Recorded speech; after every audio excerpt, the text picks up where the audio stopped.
ఆంధ్రప్రదేశ్లో రసవతర రాజకీయాలకు care of address తూర్పుగోదావరి జిల్లాల రాజకీయం. తూర్పుగోదావరి జిల్లాలో రాజమండ్రి, అమలాపురం, కాకినాడ పార్లమెంట్లో జనం ఏమనుకుంటున్నారు? రాజమండ్రిలో ఉన్నాం మనం. రాజమండ్రిలో ప్రజల యొక్క ప్రజాభిప్రాయం ఎలా ఉంది? ప్రభుత్వ సంక్షేమ పథకాలు, అలాగే ప్రభుత్వం చెప్తున్నటువంటి అభివృద్ధి, దానిపైన సోషల్ ఇంజనీరింగ్ డెవలప్మెంట్ పైన జనం ఏం మాట్లాడుతున్నారు, అలాగే ప్రతిపక్షాలు ఇస్తున్నటువంటి హామీలపై జనం యొక్క అభిప్రాయం ఏంటన్నది ఇక్కడ రాజమండ్రిలో తెలుసుకుందాం. పుష్కర్ ఘాట్, ఇది పుష్కర్ ఘాట్ ప్రాంతంలో రాజమండ్రి రాజకీయాలన్నీ కూడా గతంలో చరిత్రకెక్కినటువంటి అంశాలే. ఆ అంశాలు అధికారంలో ఉన్న పార్టీకి ఒక అస్త్రాలుగా మారాయి. ఇక్కడ జరిగినటువంటి పుష్కరాల్లో జరిగినటువంటి ఘోరమైన తప్పిదులు ప్రతిపక్ష పార్టీల పాలిట శాపంగా మారాయి. రైట్, వెళ్దాం. ఇంకా జనం ఏమంటారు, దాదాపు సామాన్యుడి యొక్క అభిప్రాయం ఎలా ఉందన్నది ఎన్టీవీ సేకరిస్తుంది. అలాగే రాజమండ్రిలో గెలిపేవరదన్న దానికి సంబంధించి కూడా మనం మాట్లాడదాం. రాజమండ్రి వెళ్ళాల్సింది భర్త తప్ప ఎవడు వెళ్ళినా బతకలేదు. అంటే ఏం చేశాడు ఆయన ఇక్కడ? కరోనాలో అన్నం పెట్టాడండి. ప్రతిరోజు అన్నం తింటున్నారండి. మేము అందరం అన్నం తింటున్నాం. మేమందరం హోటల్ పనికి వెళ్తామండి. ఇవాళ మీ 10 మంది కూడా అదే మాట అంటున్నారండి. భర్త ఒక న్యాయం చేయలేదండి. అతను కష్టపడి ఒక ఫ్లైఓవర్లు కట్టాడండి. మీ అందరికి అసలు ఏ రోజు అన్నం తినలేదండి. మళ్ళీ ఒక అపార్ట్మెంట్ కట్టుకుంటూ వచ్చి ఎమ్మెల్యే అవ్వాలని కూడా అనుకోలే పాపం. వాళ్ళ అమ్మ మాట ఉందండి, 10 మందికి అన్నం పెట్టరా నా కడుపు పుట్టినందుకు, అదే నీ శారీరకం ఉందండి. అతను ఇవాళ న్యాయం చేస్తున్నాడు. అతనే రావాలండి రాజమండ్రి. ఎవరు గెలుస్తారు? ఏం అవకాశం ఉంది? ఇక్కడ ఏమైనా డెవలప్మెంట్ జరిగిందా? డెవలప్మెంట్ అంటే ఈయన చేసి పెట్టాడండి, ఏదో ఫండ్ ఇదైందండి. ఏమేమి చేశాడు? కొన్ని మెయిన్ డ్రైనేజీలు చేశాడండి, రోడ్లు వేయించాడు. ఇంట్లో వేరే స్కీమ్స్ ఏమైనా వస్తున్నాయి? అమ్మఒడి వచ్చింది మా అమ్మాయికి, దానివల్ల ఒకటి ఉపయోగం. డెవలప్మెంట్ ప్రకారం రాజమండ్రి బాగుందండి. ఏమేమి చేశారు? మనకి కంపల్సరీ పార్క్ డెవలప్ చేశారు. అదేవిధంగా ఇక్కడ జేఎన్ రోడ్లో హ్యాపీ స్ట్రీట్ పెట్టారు, ఈస్ట్ స్ట్రీట్ పెట్టారు ఆర్ట్స్ కాలేజ్ దగ్గర. ఈ పుష్కర్ ఘాట్ కూడా బాగా డెవలప్. మీరు జగన్ ప్రభుత్వం పట్ల ఏమంటారు? మా జగన్ అన్న వచ్చాక అన్నీ వచ్చాయండి. ఏమేమి వచ్చాయి? అన్నీ వచ్చాయటి. ఆర్ఎస్సీ కార్డు, పింఛని, 18,000 అన్నీ పడుతుంది జగన్ అన్ని. రాజమండ్రి రాజకీయాల్లో మాస్ ఓటర్ అత్యంత కీలకం. కేవలం దిన జీవితం మీద బతికేటువంటి వారు రాజకీయ పార్టీలు అధికారంలోకి వస్తే ఏదో ఒకటి చేస్తారనేటువంటి ఆశతో ఉన్నారు. ఇక్కడ రాజమండ్రిలో ఉన్నటువంటి జాంపేట ఫిష్ మార్కెట్లో పరిస్థితి ఎలా ఉంది, జనం ఏమనుకుంటున్నారు, దీనికి సంబంధించి తెలుసుకుందాం. 3 పిల్లలండి, ఒక పాపకే వచ్చినాయండి. మా ఆయన గారు వికలాంగులు, హ్యాండిక్యాప్ అన్నమాట. ఆయన పెన్షన్ వస్తుంది, 3,000 పెన్షన్ వస్తుందండి. అంటున్నారండి, మరి ఏమో తెలియదు. గవర్నమెంట్ వస్తే ఇంకా ఎడ్యుకేషన్ గవర్నమెంట్ పరంగా, జగన్ పరంగా ఎడ్యుకేషన్ బాగా చేశారండి. ఆరోగ్యశ్రీ కూడా చాలా బాగా చేశారు. ఈ 2 విషయాల్లో మెయిన్ జీవితంలో పిల్లల భవిష్యత్తు నిమిత్తం అయితే ఎడ్యుకేషన్ బాగా చేశారండి. దాని నిమిత్తం జగన్ గారికి హ్యాట్స్ ఆఫ్ చెప్పాలి. రెండోది ఆరోగ్యపరంగా కూడా ఎంతోమంది లేనోళ్ళు చేసుకోలేని ఆపరేషన్లు అవి కూడా జగన్ ఆరోగ్యశ్రీ ద్వారా బాగానే చేశారు. ముస్లింలకు జగన్మోహన్ రెడ్డి గారి గవర్నమెంట్లో ఇప్పుడు జరిగినంత ప్రయోజనం ఎప్పుడు జరగలేదన్నమాట. రాష్ట్ర విభజనంతరము మీరు ఒక్కసారి చూసుకుంటే చంద్రబాబు హయాంలో కేవలం 2,665 కోట్లు మాత్రమే ముస్లిం సామాజిక వర్గానికి నిధులు కేటాయించడం జరిగింది. సో ఇప్పుడు జగన్మోహన్ రెడ్డి గారు 2019 నుంచి ముఖ్యమంత్రి అయ్యాక 23,167 కోట్ల 93 లక్షల రూపాయలు, అంటే కేవలం 50 నెలల కాలంలో విడుదల చేసినటువంటి గ్రాంటు డీబీటీ ద్వారా 12,366 కోట్లు, నాన్ డీబీటీ ద్వారా 10,810 కోట్లు. సో ఇలా 8,100 కోట్లు ఇవన్నీ విడుదల చేశారన్నమాట. దాదాపు జనాభా నిష్పత్తితో సమానంగా 50,000 ఈ రాష్ట్రంలో దాదాపు 80 లక్షల మంది జనాభా ఉంది అని చెప్పేసి సెన్సెక్స్ ఏదైతే చెప్తుందో 50 లక్షల మందికి ప్రయోజనం చేకూరింది జగన్మోహన్ రెడ్డి గారికి. జగన్మోహన్ రెడ్డి చేస్తున్న అభివృద్ధి కార్యక్రమాలు అయితే ఎస్పెషల్లీ మైనార్టీస్ కోసం ఆయన చేపడుతున్న కార్యక్రమాలు అయితే దానివల్ల ముస్లిం సమాజం చాలా బెనిఫిట్ పొందుతుంది.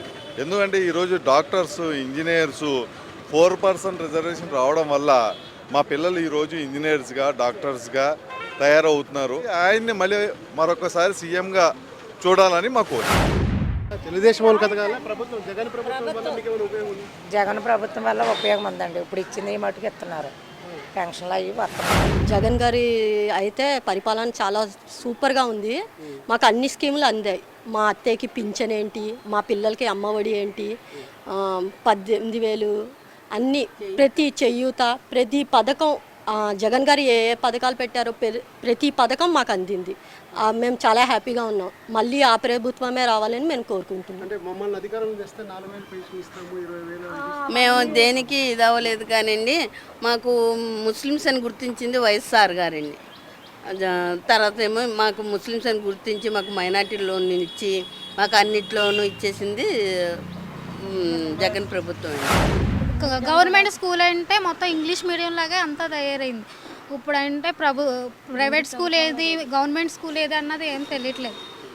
గవర్నమెంట్ స్కూలే ఇంగ్లీష్ మీడియం లాగా రన్ అవుతుంది. ప్రభుత్వం వచ్చిన కానించి 5 సంవత్సరాలు కూడా మాకు చాలా మేలే జరిగింది. మరి ఈ 5 సంవత్సరాల్లో ఏది కావాలన్నా మాకు అందుబాటులో మా జగనన్న మా రాజాబాబు కూడా చేస్తున్నారు. ఈ పరిపాలన వచ్చాక రోడ్లని డ్రైనేజీలని ప్రతిదీ కూడా చాలా బాగుంది. మరి ఇప్పుడు కూడా మెజార్టీగా మా జగన్ మా రాజాబాబు కూడా రావాలని మేము కోరుకుంటున్నాం.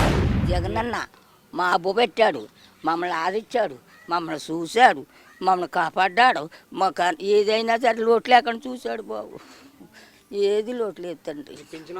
వస్తుందండి, ఇయ్యాలే తెచ్చుకున్నాను ఎక్కడికో కాశీలో పోయి.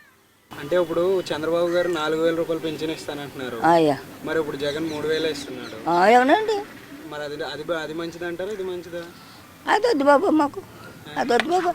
జగన్ గొడవ వద్దు మాకు, ఈయన గొడవ మాకు జగన్ కావాలి బాబా.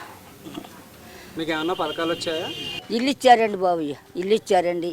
మమ్మల్ని చాలా మట్టుకు రచించి కాపాడి మమ్మల్ని బొబ్బెట్టారండి. మమ్మల్ని చాలా మటుకు చూసుకొస్తున్నారండి ఇప్పుడు వరకు కూడా బాబు. నేను తప్ప మేము ఎవరిని మర్చిపోము, ఎవరికి ఆయన జగన్ బాబు.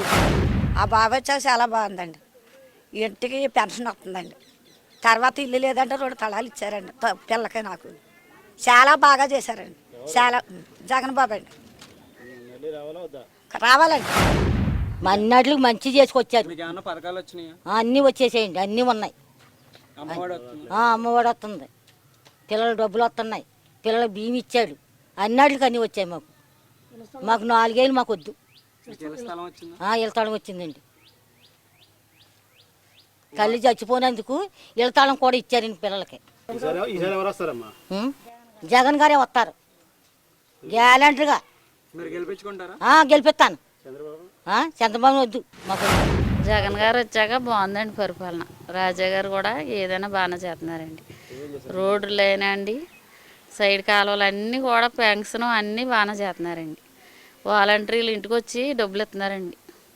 అన్నీ బాగానే ఉన్నాయండి. మాకు పథకాలు ఏంటండి, అమ్మఒడి, ఇల్లు స్థలాలు వచ్చాయండి. జగన్ గారు వచ్చిన తర్వాత పొద్దుటే నిద్రమోకాల మీద ఉన్న వాళ్ళని లెగ్గొట్టి మరి పెన్షన్లు ఇస్తున్నారు సార్. అటువంటి దేవుడు మా జగనన్న. అలాగే మా ఎమ్మెల్యే గారు రాజా గారు అండి. ఆ సీఎం గారు దయ వల్ల, మా రాజాబాబు గారి దయ వల్ల ఈ సూర్యారావుపేట గ్రామం ఎంతో అభివృద్ధి చెందించారు. రానున్న రోజుల్లో కూడా ఈ మా రాజాబాబు గారిని, సీఎం జగన్ గారిని అత్యధిక మెజార్టీతో గెలిపించుకుంటామని కోరుకుంటున్నాం. మరి గత టీడీపీ ప్రభుత్వంలో చంద్రబాబు నాయుడు గారి హయాంలో మరి రాష్ట్ర ప్రజలంతా చాలా ఇబ్బందులు పడే పరిస్థితిలో ఉండేవారు. 2019 ఎలక్షన్ ముందు, 2019 ఎలక్షన్ తర్వాత జగన్మోహన్ రెడ్డి గారు సీఎం అయిన కాడి నుంచి కూడా ఈ రోజు నుంచి ప్రజలు కష్టం అంటే ఏంటో తెలియకుండా కంటికి రెప్పలా చూసుకుంటూ 5 సంవత్సరాలు జగన్మోహన్ రెడ్డి గారు ప్రతి పేద ధనిక ప్రజలందరినీ కూడా చూసుకుంటూ వచ్చారు. మరి రానున్న కాలంలో కూడా మరొకసారి ప్రజలు కూడా జగన్మోహన్ రెడ్డి గారిని ఆశీర్వదించడానికి సిద్ధంగా ఉన్నారు. గతంలో పోల్చుకున్న దానికి జగన్మోహన్ రెడ్డి గారు వచ్చిన తర్వాత జరిగిన దానికి పోల్చుకుని చెప్తే ఏమండి, చంద్రబాబు నాయుడు గారు ఎన్నో హామీలు ఇచ్చారండి. గతంలో కూడా మాకు ఏది నెరవేర్చినట్టుగా ఏది కనపడలేదు. కానీ అదే రాజకీయం మారిన తర్వాత జగన్మోహన్ రెడ్డి గారు వచ్చిన తర్వాత ఇంటింటికి అమ్మఒడి, పింఛని ఇవన్నీ కూడా మాకు తెల్లవారితేసరికి 6 గంటల అవతలకి తలుపు కొట్టి పింఛని ఇచ్చి, మా పిల్లకి 3వ సంవత్సరం 3వ తరగతి చదువుతుంది, 2 సార్లు అమ్మఒడి పడిందండి. అంటే మాకు ఇల్లు వచ్చింది ఈ గవర్నమెంట్ వచ్చిన తర్వాత. కానీ చంద్రబాబు నేను అధికారంలో వస్తే ఇంట్లో ఎంతమంది పిల్లలు అంటే అంతమందికి ఇస్తూ ఉంటున్నారు. అది ఎంతవరకు గతంతో పోల్చుకునే చెప్పగలం, కానీ భవిష్యత్తులో ఏం చేస్తారనేది మేము చెప్పలేము కదండి. దాన్ని ఉద్దేశించుకుని అయితే మాకు ఇప్పుడు వరకు మా ఎమ్మెల్యే రాజాబాబు గారి సైడ్ నుంచి కానీ మా జగన్మోహన్ రెడ్డి గారి పార్టీ సైడ్ నుంచి కానీ మాకు ఎటువంటి ఇబ్బంది లేదండి. గతంలో పోల్చుకున్న రాజకీయంతో పోల్చుకుంటే చంద్రబాబు నాయుడు గారు చెప్పిన హామీలు కానీ నెరవేర్చిన పథకాలు కానీ మాకు ఏవి కూడా పూర్తిగా అందలేదు. ఇది గవర్నమెంట్ని ఉద్దేశించి చెప్పే పథకం కాదు, ఒక కామన్ మ్యాన్గా నేను పొందిన దాన్ని దృష్టిలో పెట్టుకుని చెప్పే విషయం. రాకపోయినా కానీ ఎందుకు జగన్ అంటే ఎందుకంటే చూస్తున్నాం కదండి, ఒక గవర్నమెంట్ ఎంప్లాయీని మనం చూస్తున్నాం. స్కూల్ పిల్లల దగ్గర నుంచి పెద్దవాళ్ళు, ఇప్పుడు ఒక ఫ్యామిలీని తీసుకుంటే ఆ ఫ్యామిలీలో పెన్షన్ వస్తుంది, పిల్లలకి అమ్మఒడి వస్తుంది, పెద్దవాళ్ళకి వైఎస్ఆర్ ఆసరా వస్తుంది, అందరికీ రైతు భరోసా వస్తుంది. అన్ని స్కీమ్స్ లబ్ధి పొందుతున్నారు. ఒక ఫ్యామిలీ నుంచి జగన్ గారి పాలన ద్వారా చాలామంది లబ్ధి పొందుతున్నారు. ఇప్పుడు ప్రజెంట్ చూస్తే వైద్యం, విద్య అవన్నీ చాలా డెవలప్మెంట్ అయింది. నాడు నేడు స్కూల్ చూడొచ్చు మనం. వస్తున్నాం. మా అమ్మగారికి పెన్షన్ తీసుకుంటున్నారు, మా మావయ్య గారు తీసుకుంటున్నారు, మా మావయ్య గారు రైతు భరోసా తీసుకుంటున్నారు. అందరూ చూస్తున్నాం కదా, అందరూ లబ్ధి పొందుతున్నారు. కరోనా టైంలో ఇక్కడ ఎమ్మెల్యే గారు అవనండి, ముఖ్యమంత్రి జగన్మోహన్ రెడ్డి గారు అవనండి, పీపీ కిట్లు పంపించారు, మెడిసిన్స్ పంపించారు, వాలంటీర్ల ద్వారా బోలంతా సర్వీస్ చేశారు. మన ఇంటికి దగ్గర ఉన్నవారు మనల్ని పట్టించుకున్నప్పుడు వాలంటీర్ వ్యవస్థ ద్వారా ప్రతి ఒక్కరిని పొద్దుట మధ్యాహ్నం మెడిసిన్స్ ఇచ్చేవారు, ఫుడ్ ఇచ్చేవారు.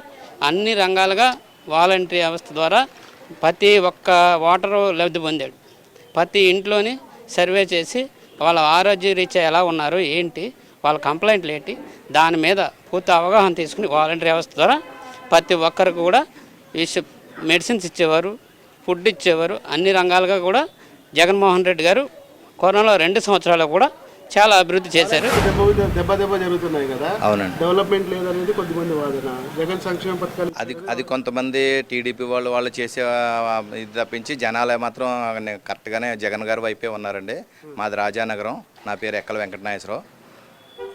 ఇక్కడ అందరూ కూడా జగన్ గారికి సపోర్ట్గా ఉన్నారండి. జగన్ గారు చేసే పథకాలండి, స్కీమ్స్. రజకులు ఉన్నారనుకోండి, రజకులు అలాగే మంగళ షాపులకి లేకపోతే టైలర్స్కి వీళ్ళందరికీ కూడా 10,000 ప్రతి సంవత్సరం 10,000 ఇస్తున్నారు. అలాగే చేనేత కార్మికులకి 24,000 రూపాయలు ఇస్తున్నారు. ఇలాంటివన్నీ స్కీమ్స్ చూసి జనాలందరూ అట్రాక్ట్ అవుతున్నారు. చంద్రబాబు నాయుడు చేస్తానన్నాడు కానీ చేయలేదు, చేస్తానన్నాడు లాస్ట్ టైం, అంతకుముందు మేనిఫెస్టోలో. ఈయన చేస్తానన్నాడు, చేసి చూపించాడు కూడా, చేసే ఓటు అడుగుతున్నాడు. నాకు ఆటోకి 50,000 ఇచ్చారండి 5 సంవత్సరాలకి. తర్వాత మా ఆవిడ గారికి ఏమో 45,000 ఇచ్చిందండి. కాపు మేము వచ్చేయండి, సంవత్సరానికి 15,000 చొప్పున 3 సార్లు వచ్చిందండి. బాగానే ఉందండి పరిపాలన. సంక్షేమ పథకాల వల్ల జనాలకి ఇబ్బంది మంచిదా చెడుదా సార్? మంచిదే అండి. అంటే స్కీమ్ పెట్టి పేదవాళ్ళని ఓ రకంగా ఇది చేస్తున్నాడు బట్టి మంచిదే అండి. ఇప్పుడు చంద్రబాబు 4,000 ఇస్తానండి. ఆడేమి ఇస్తాడండి, ఎక్కడి నుంచి తెచ్చి ఇస్తాడండి 4,000? అమ్మఒడి ఒకళ్ళకి ఎత్తేనే మన ఆంధ్ర శ్రీలంక అవుతుందండి. మరి ఎంతమందికి అయితే లంక అయిపోద్దండి? మంచిదేనండి, బాగానే ఉంది. ఇల్లు అయితే మాకు టీటీడీ కట్టినప్పుడు ఇల్లు మాకు వచ్చిందండి. 1,00,000 రూపాయలు కట్టాం, డబుల్ బెడ్రూమ్ వచ్చింది. దానికి మా అన్నయ్య తాళాలు ఇచ్చారు, నాకు పింఛనీ వస్తుంది. తర్వాత మా మనవాడికి అమ్మఒడి అది పడిందండి, 3 ట్రిప్పులు పడింది. 4 ట్రిప్పులో చేయూత పథకం వేశారు, 48 ఏళ్ళు చేయూత పథకం వేశారు. అంతా బాగానే ఉందండి. మరి ఏమోండి, మరి ఇచ్చినా మరి ఏసీ వాళ్ళకి ఉండాలండి. ముందు అన్నీ తీసుకున్నాం కదా, మనం న్యాయంగా చేసే వాళ్ళకి వెయ్యాలనేసి ఏసీ వాళ్ళకి ఉండాలండి, మనస్సాక్షి ఉండాలంతే. ఇంతవరకు బాగానే చేశారు, మరి ఆయనకి వేస్తేనే మనకు ముందు కూడా బాగుంటుందని ఏసీ వాళ్ళకి మనస్సాక్షి ఉండాలండి అంతే. అంతేగాని ఎవరైతే ఇచ్చేస్తున్నారు మళ్ళీ దానికి ఆశపడి వెళ్ళిపోవడం ధర్మం కాదు కదండి. ప్రభుత్వాల పట్ల పథకాల పట్ల మీకు అవగాహన ఉంటుంది, ఏమైనా ఉపయోగం ఉన్నాయా మీ వరకు? అట్టయితే సార్ మొత్తము ప్రతి ఒక్క అన్ని ఆయన పథకాలు ఇస్తున్నాడు. ఆయనకు తప్ప ఎటువంటి పరిస్థితుల్లో 99% అయినా జగన్ తప్ప ఎవరు వచ్చేదానికి ఆస్కారం లేదు. ఎందుకంటే పథకాలు వచ్చినాయి మనకి, అన్నీ మనకు. పథకాలు ఇచ్చి సోమరిపోతులు ఎట్ట సోమరిపోతులు అవుతారు సార్? ఏదైనా వాళ్ళ సోమరిపోతే ఇప్పుడు చదువుకి ఇచ్చారు, విద్యాదేవిని ఇచ్చారు. మరి వయసు ఇప్పుడు ముసలి నా తల్లిదండ్రికి నేను పెట్టలేకపోయినా ఆ 3,000 ఇచ్చిందానా ఈరోజు లక్షణంగా వాళ్ళు బతుకుతాండ్రు. ఆ 3,000 లేకుంటే ఎట్టో జరిగే పరిస్థితి? మరి నేను ఇక్కడ ఉన్నా, నాది రాయలసీమ, నాది కడప. రేపు ఎల్లుండి పోతా ఎలక్షన్కి. తర్వాత మరి నమ్మకం నేను పెట్టుకోలేకుండా అదే 3,000 జగన్ సార్ ఇచ్చిన తర్వాత లక్షణంగా వాళ్ళు హ్యాపీగా బతుకుతాండ్రు. చంద్రబాబు 4,000 ఇస్తాను, 9,000 ఇచ్చిన ఈడు కదా, యా నుంచి తెచ్చిస్తాడు ఆయప్ప యా నుంచి తెచ్చిస్తాడు, ఈలేడు కదా మనకి. ఈడు ఇచ్చే క్వశ్చనే లేదు, అతనిది కాదు రాదు. మామూలుగా ఇలా పేదలకు పథకాలు ఇవ్వడం మూలంగా అభివృద్ధి లేదని వాళ్ళకి ఎందుకు అభివృద్ధి లేదని? బోళ్ళు అభివృద్ధి ఉంటే చంద్రబాబు నాయుడు 16 సంవత్సరాలు చేయడు. 16 సంవత్సరాలు ఏం చేసాడు? అవునొద్దరించాడు. అవునొద్దరించలేదు కదండి, అవునొద్దరించలేదు. ఆవిడ ఖాళీగా ఉన్నారు జనాలు. ఇప్పుడు వచ్చి ఇప్పుడు ఏమి ఇస్తాడండి? ఇప్పుడు ఇస్తానన్నా ఈయన ఇస్తున్నాడండి, మళ్ళీ ఆయన ఎక్కడ ఇస్తాడండి? ఎవడాడు కదండి. ఈయనే అప్పులు చేశాడండి, ఆయన ఎక్కడ వచ్చి అటుకు ఇస్తాడండి అప్పులు? ఇంకంత చేస్తాడండి అప్పుడు చేయలేడు కదండి. ఇప్పుడు అంతా బాగుంది కదా, ప్రభుత్వం బాగుంది, అన్నీ బాగుందా. చాలామంది సంక్షేమ పథకాలను అందుకున్నటువంటి వాళ్ళు ఎవరైతే ఉన్నారో వాళ్ళంతా కూడా హర్షం వ్యక్తం చేస్తున్నటువంటి పరిస్థితి. అయితే అలివి కాని హామీలు భవిష్యత్తులో ఏ నాయకుడైనా ఇచ్చినా కానీ అది అమలు చేయడంలో మాత్రం విఫలం అవుతారు. ప్రస్తుతం ఉన్న ప్రభుత్వంతో మేము సాటిస్ఫాక్షన్గా ఉన్నామన్నది ఇక్కడ ఉన్నటువంటి జనం అభిప్రాయం.